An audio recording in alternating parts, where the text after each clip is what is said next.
D'une structure bien en place. Bonjour, bienvenue. Bonjour Omo Chris Mukuna. Je suis heureux de répondre à votre invitation. Merci. Sinon, pour parler de la République, vous savez, il a plu dans la ville de Kinshasa, dans le coin où je me retrouvais, vraiment il a plu abondamment. J'ai dû me mouiller ou soit affronter la pluie. Tout ça pour parler République, tout ça, c'est poussé par l'amour de la nation, l'amour de notre Congo. On est là pour expliquer aux Congolais ce que les chefs de l'État comptent faire pour eux, ce que les Congo leur réservent, et surtout que je suis, comme vous venez de le dire, coordonnateur d'une structure, les chômeurs à droit à la vie. C'est une structure qui défend les droits des chômeurs, qui défend le droit non seulement des chômeurs, mais des travailleurs marginalisés. Nous considérons les travailleurs marginalisés comme des chômeurs en téléchargement. Nous considérons les étudiants que les universités déversent chaque 3 ans, chaque 5 ans, comme des chômeurs aussi. Donc, chaque année, en téléchargement. Chaque année. Vous voyez? Oui, chaque année. Vous voyez? Donc, il faudrait que le gouvernement mette en place une politique pour essayer d'encadrer les chômeurs de la République. Voilà pourquoi nous avons créé ces structures, pour essayer de défendre les intérêts des chômeurs, essayer d'interpeller les autorités, question de prendre en charge, parce que la Constitution dit dans son article 36, la Constitution dit que le travail est un droit et un devoir sacré. Donc qui dit un droit, ça veut dire, c'est-à-dire c'est quelque chose, c'est un dû, quelque chose qui nous revient. Alors, mais nous avons constaté comme tout le monde, que nous sommes devant un gouvernement qui, bon, tant soit peu, comme le chef de l'État avait déjà dit, qu'il a promis de créer plusieurs milliers d'emplois dans ces 5 ans de son deuxième mandat. Nous attendons que cela se réalise. Je suis sûr aussi qu'il y a déjà quelque chose qui est en train de se faire.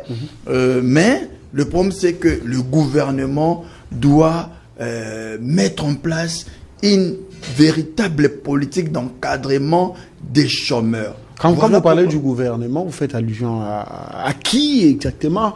Au ministre sectoriel ou bien à la chef du gouvernement qui est en train de mettre en pratique la vision du chef de l'État? Je parle d'abord de la première ministre, qui est la responsable, la chef du gouvernement. Elle est responsable de la politique du gouvernement. C'est lui qui met en place une politique pour permettre à ce que la vision, ou soit les objectifs, ou soit pour dire de la vision du chef de l'État soit réalisés.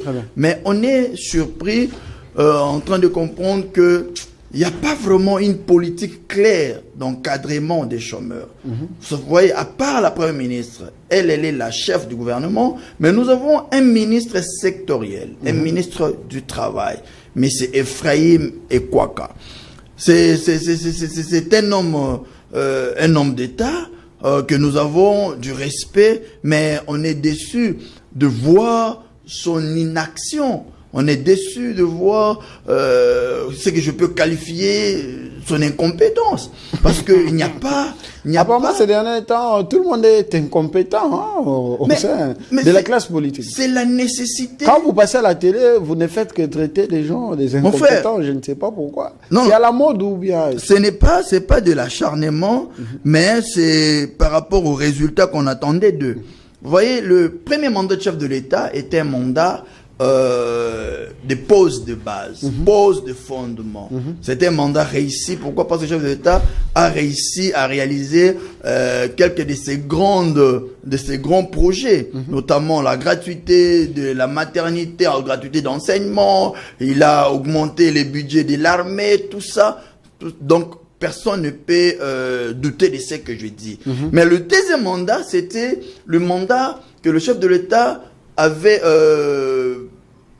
basé, ou soit c'était dit, le peuple congolais devrait se retrouver directement par rapport au social. Notamment, il a promis qu'il va donner plusieurs emplois. Donc c'était un mandat du décollage. On devrait décoller. Parce qu'au premier mandat, nous avons posé les jalons. Et au second mandat, on devrait décoller pour... Nécessairement. nécessairement. Mais on a mis à la tête du ministère du Travail, en fait, je me réserve de termes, mais sinon, quelqu'un qui ne mérite pas. Il est de l'AFDC. Hein? Il est de l'AFDC. Mais moi, c'est que je m'étonne, mais c'est Bahati Lukwebo que je salue, que je respecte.